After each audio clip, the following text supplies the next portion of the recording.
So ayun mga kalapatids, papaligo tayo habang mainit yung panahon. Sa ganun, marelax din siya. Pero tingin ko baka naulanan to sa ibang lugar dahil yung amoy niya kahapon kakaiba. Malakas na yun. Paliguan kita ng maganda laban natin. Laban para sa overallan mga kalapatids. Mag-clock lang siya.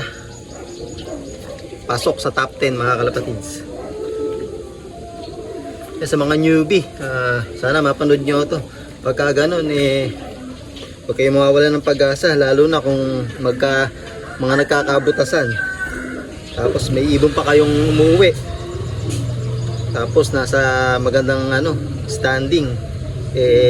Pag nakapagpauwi yan ng dulo, possible din na pumasok sa overall.